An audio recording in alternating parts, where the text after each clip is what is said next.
สบายดีทุกคนมื้อนี้มาพบกับแพรและจินจิดาจากครอบครัวสตูดิโอมาพบกับ2คนพวกเฮาในมื้อนี้เนื่องในโอกาสวันกรรมกรที่หมุนเวียนครบรอบ134ปีจินจิดาเจ้าฮู้บ่ว่าวันกรรมกรแม่นหยังฮู้วันกรรมกรเป็นวันหยุดประจำปีให้ผู้ใช้แรงงานได้พักเวียกเพื่อเฉลิมฉลองเป็นผลมาจากการเคลื่อนไหวของสหภาพแรงงานเพื่อจะฉลองผลงานทางด้านเศรษฐกิจและสังคมของผู้ใช้แรงงานสภาพการก่อนการกำเนิดของวันกรรมกรนับแต่การปฏิวัติอุตสาหกรรมในศตวรรษที่18เป็นต้นมาการผลิตในระบบอุตสาหกรรมสมัยใหม่มีสภาพเปรียบเหมือนกับโรงสีปีศาจชนชั้นแรงงานถูกกดขี่ขูดรีดอย่างหนักหน่วงกรรมกรต้องเฮ็ดเวียกหนักวันละ 16-18 ชั่วโมงโดยบ่มีวันหยุดบ่มีมาตรฐานความปลอดภัยหรือสวัสดิการใดๆทั้งสิ้นการเคลื่อนไหวของขบวนการแรงงานเพื่อปลดแอกตนเองเกิดขึ้นเป็นระยะจนนับครั้งบ่ถ้วนการต่อสู้เรียกร้องให้ลดชั่วโมงเฮ็ดเวียกได้ระเบิดขึ้นทั้งในโลปอเมริกาลาตินสหรัฐอเมริกาญี่ปุ่นออสเตรเลียและนิวซีแลนด์จุดกำเนิดของวันกรรมกรสากลทำอิฐวันแรงงานหรือในภาษาอังกฤษเอิ้นว่า May Day เป็นวันเริ่มต้นการเข้าสู่ฤดูกาลใหม่ที่ชาวกสิกรในประเทศแถบยุโรปจะพักเวียกเพื่อจัดพิธีเฉลิมฉลองและบูชาเทพเจ้าแห่งกสิกรรมเช่นเชฟไดอานามัยเชิร์ชได้มาบ่ดลเมื่อเศรษฐกิจหลักของประเทศได้พัฒนา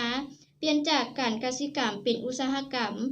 ประเพณีวันหยุดประจำปีจึงถูกยกเลิกขณะที่แรงงานมนุษย์ถูกเบิ่งคือกับเป็นเครื่องจักรประเภทหนึ่งที่เฮ็ดเวียกอาทิตย์ละ6วันละ 10-16 ชั่วโมงในสิ่งแวดล้อมที่บ่เหมาะสมด้วยเหตุนี้ประชาชนสหราชอาณาจักรจึงเริ่มเรียกร้องปรับปรุงเวลาและเงื่อนไขการเฮ็ดเวียกในปีคศ1856หรืออีก39ปีต่อมาแรงงานออสเตรเลียก็พร้อมใจกันประกาศในวันที่21เมษายนเป็นวันหยุดประจำปีของแรงงานทุกคนเพื่อรำลึกถึงการต่อสู้ในวัน8ชั่วโมงและต่อมาสหภาพโรงงานจึงประกาศให้วันที่1พฤษภาคมปีคศ1886เป็นวันระลึกถึงวัน8ชั่วโมงเมื่อได้ยินดังนั้นแรงงานในสหรัฐอเมริกาทั่วประเทศจึงได้นัดหยุดงานและออกประท้วงเพื่อสนับสนุนวันดังกล่าวเหตุการณ์ที่กลายเป็นแรงบันดาลใจและต้นกำเนิดของวันกรรมกรสากลคือเหตุการณ์ที่เอิ้นกันว่าจลาจลเฮมาร์เก็ตเหตุการณ์ครั้งนี้สืบเนื่องมาจากสหพันธ์แรงงานในสหรัฐอเมริกาและแคนาดากำหนดในวันที่1พฤษภาคมปีคศ1886เป็นวันหยุดงานครั้งใหญ่และการชุมนุมเดินขบวนเพื่อเรียกร้องระบบ38คือเฮ็ดเวียก8ชั่วโมงพักผ่อน8ชั่วโมงและศึกษาหาความรู้8ชั่วโมงการเดินขบวนของแรงงานเกิดขึ้นทั่วทั้งสหรัฐอเมริกาประมาณกันว่ามีผู้ออกชุมนุมประท้วงประมาณ 10,000 คนในนิวยอร์ก 11,000 คนในดีทรอยต์อีก 10,000 คนในเมืองมิลวอกกี้แต่ศูนย์การประท้วงที่ใหญ่ที่สุดอยู่ที่เมืองชิคาโกซึ่งมีกรรมกรออกมาประท้วงถึง 40,000 คนและมีกรรมกรโรงงานแปลงรูปไม้อีก 10,000 คนที่จัดเดินขบวนต่างหากการชุมนุมประท้วงครั้งนี้จะมีแรงงานชาวอเมริกาเข้าร่วมทั้งหมด 300,000 คนวันที่3พฤษภาคมมีการปะทะระหว่างเจ้าหน้าที่ตำรวจชิคาโกกับขบวนการแรงงานเฮ็ดให้กรรมกรเสียชีวิต4คนและบาดเจ็บอีกหลายคนกลุ่มผู้นำแรงงานแนวคิดอนาธิปไตยหรือปรัชญาการเมืองซึ่งถือว่ารัฐเป็นสิ่งบ่พึงปรารถนาบ่จำเป็น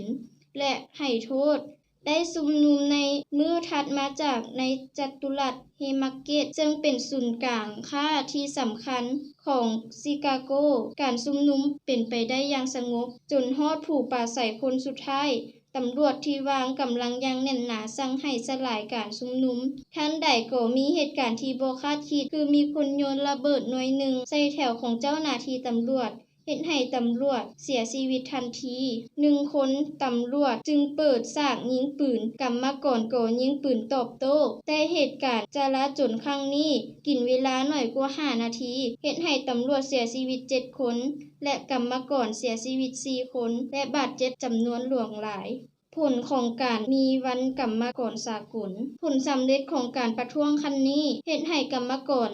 50,000 คนได้เฮ็ดเวียกมื้อละ8ชั่วโมงจนมาฮอดปีคศ 1904 ระหว่างการประชุมสังคมนิยมระหว่างประเทศที่เมืองอัมสเตอร์ดัมก็เกิดการกรณีเรียกร้องสิทธิแรงงานในวันที่1พฤษภาคมและกำหนดให้องค์กรกรรมการทั่วโลกหยุดเฮ็ดเวียกในวันเดียวกันซึ่งก็มีหลายๆประเทศทั่วโลกที่กำหนดวันดังกล่าวเป็นวันหยุดทางราชการและฉลองกันคืออินเดียโปแลนด์สวีเดนฟินแลนด์นอร์เวย์อิตาลีเนเธอร์แลนด์ไอร์แลนด์ไทยเวียดนามลาวกาเล็กบูลการีเดนมาร์กเยอรมันศรีลังกาจีนไต้หวันฮ่องกงเลบานอนสิงคโปร์ไอซ์แลนด์สหรัฐอเมริกาและอิหร่านเป็นต้นแล้วทางบ้านได้รู้บ่ว่ากิจกรรมในวันกรรมกรสากลของประชาชนลาวประกอบมีหยังแหน่สำหรับมื้อนี้พบกันส่ำนี้ก่อนโอกาสหน้าพบกันใหม่หากมีข้อผิดพลาดประการใดต้องขออภัยมาณที่นี้ด้วยพวกเรายินดีรับฟังคำคิดเห็นเพื่อนำไปปรับปรุงให้มีผลงานดีๆยิ่งๆขึ้นไปสุดท้ายนี้ขอกล่าวคำว่าสบายดี